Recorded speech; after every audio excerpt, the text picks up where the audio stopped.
Mom, help! Ivy, always so full of life, called me with a weak voice, panting heavily. She's been immobile, with a fever of 104 degrees, since the afternoon. And not just Ivy, my 5-month-old granddaughter Lillian is also unwell. I was beside myself with worry. Looking at the clock, it was past 7 p.m. I wondered why she had waited so long to call, and when I asked, she gave a surprising response. I asked my husband, Caden, to take us to the hospital, but he went to the bar with his friends. What? You should have called an ambulance before calling me. Hello, Ivy? Can you hear me? The call suddenly dropped. Worried, I rushed to my car and drove to Ivy's house. It's an hour's drive to her place, and all I could do was hope she was okay. I'm Ariana, 55 years old. My daughter Ivy, 28, married Caden 2 years ago. She just gave birth to Lillian 5 months ago. I raised Ivy in a fatherless family after my husband passed away when she was young. We didn't live in luxury, but Ivy has always been tolerant and hardly ever complains. The fact that she called me for help means she must be really sick.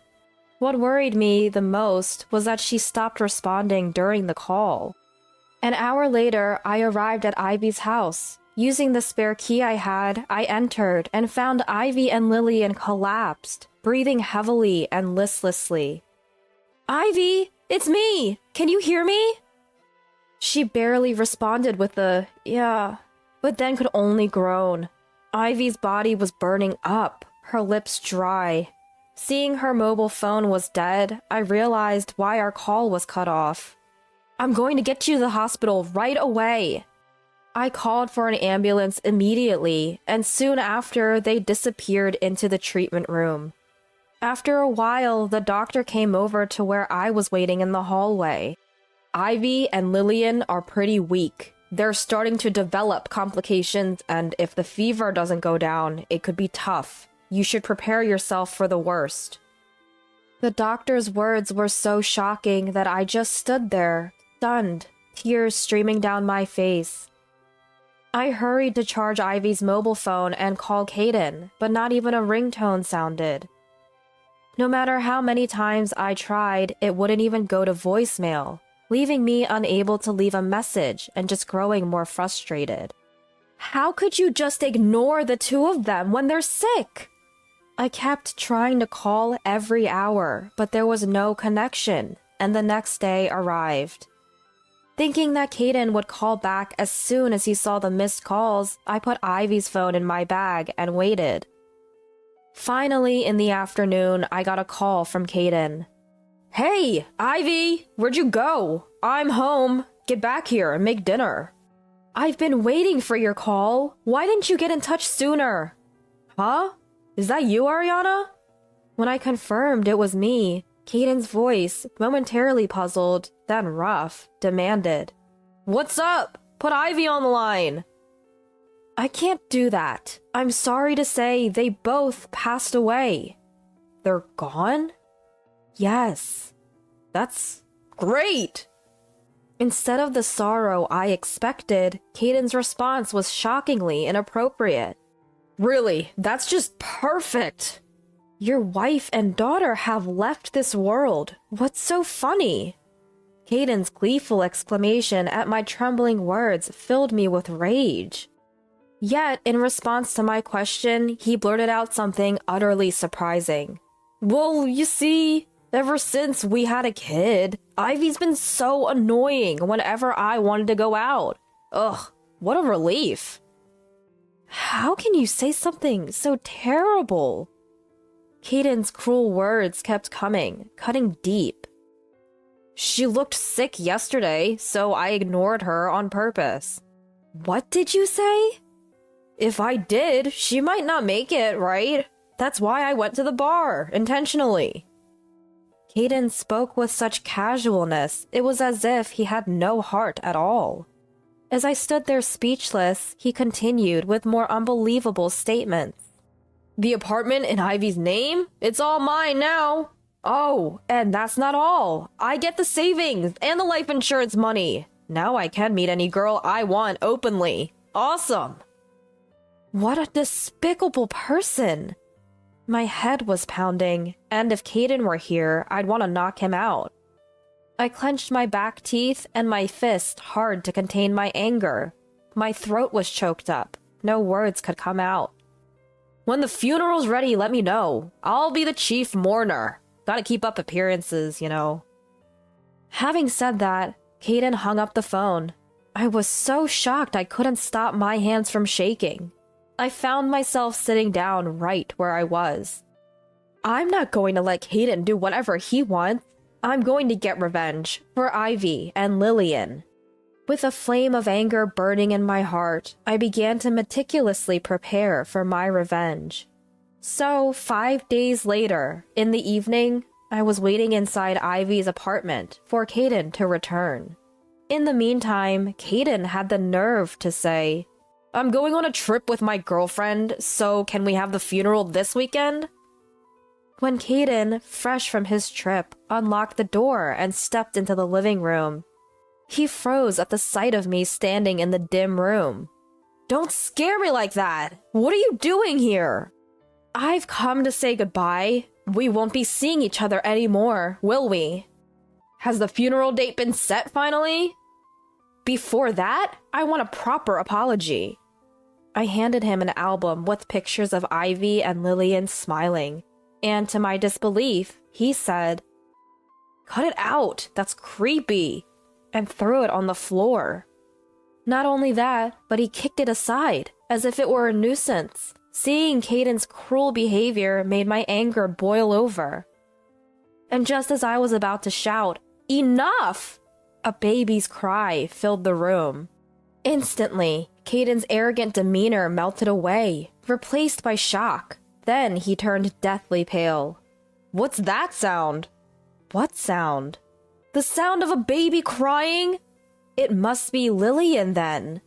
My words sent him into a frantic look around, clearly losing his composure. As if to further torment him, the baby's cry grew louder and louder. Caden finally covered his ears, pleading, "Stop it! Please, stop!" Then, in the next moment, pointing to a room in the back, he trembled violently. "Ah! There's a ghost!" Seeing Ivy come out of the darkness, holding Lillian, Caden began to cross himself and pray feverishly. As Ivy, with a face full of anger, and Lillian crying, slowly approached, he begged, "Please go to heaven! I apologize for not saving you! Just disappear!" Shaking violently, Caden collapsed to the floor, crawling. Why won't you disappear?" "You must have a grudge against you. Maybe it's because of this?" I slammed a photo of Caden and his mistress happily together on the table. "Why is this here?" Caden's hands shook violently. "You said when Ivy and Lillian died, you were happy to see your lover, remember? I took this as evidence." "No way. That's why Ivy is angry." "I'm sorry for cheating. Please forgive me." "You admit it. Then you'll divorce Ivy. And as compensation for the adultery, you'll sign this pledge to pay $20,000 in the divorce settlement." Caden, nodding slightly, signed the document I had brought with trembling hands. Even after, Ivy moved closer to the worthless man who was still frightened, trying to avoid seeing her and Lillian.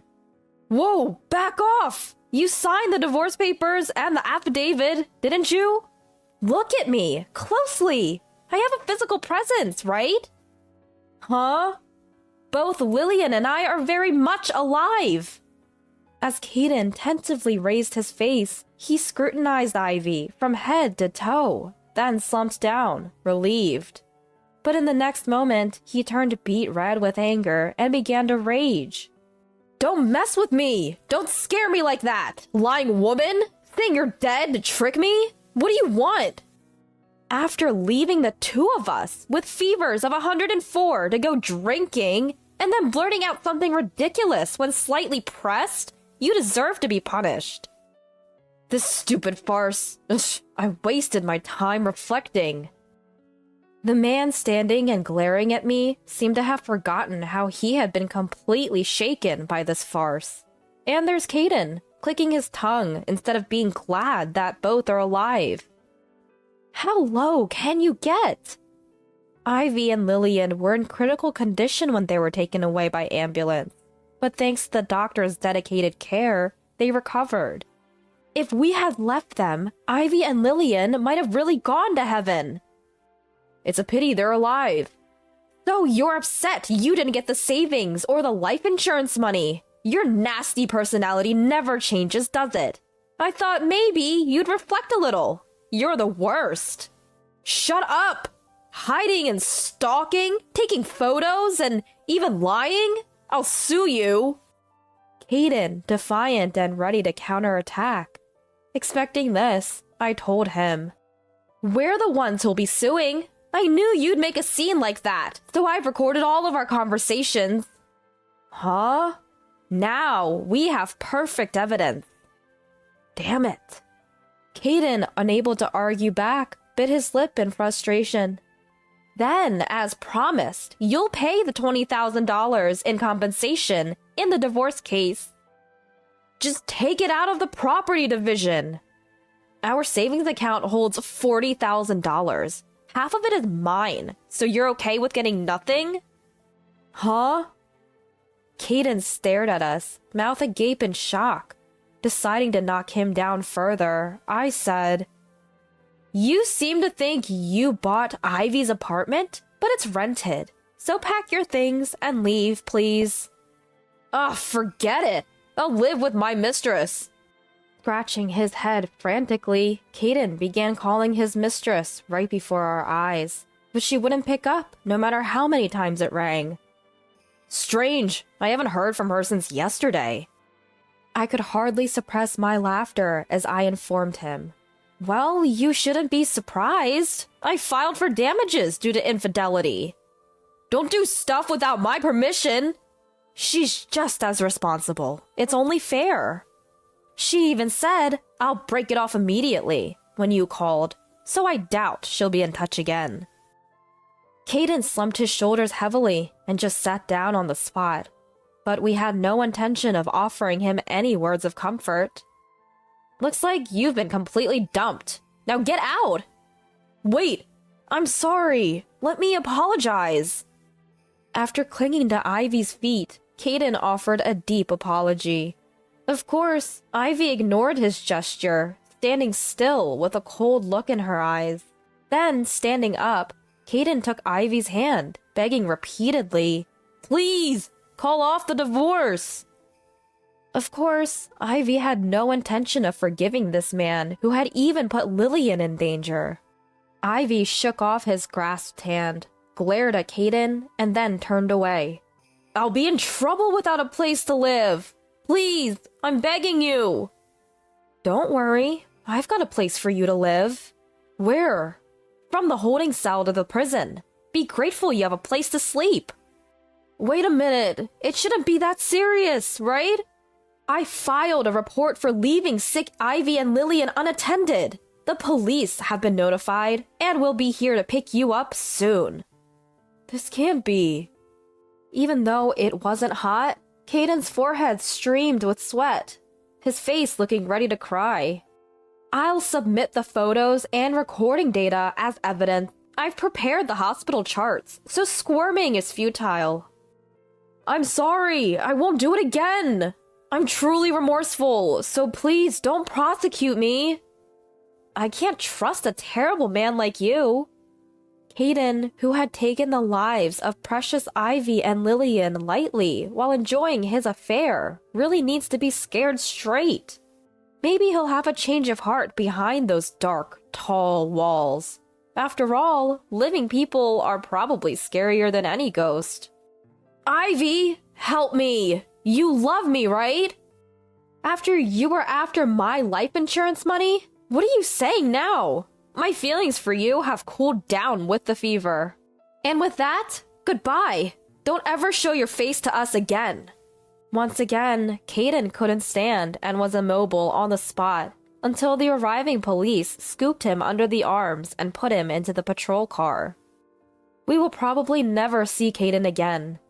Ivy and I moved out of the apartment and immediately filed the divorce papers, receiving $20,000 as compensation in the divorce settlement. Caden's crime seems to be quite serious, and it looks like it'll be hard for him to step out of prison for a while.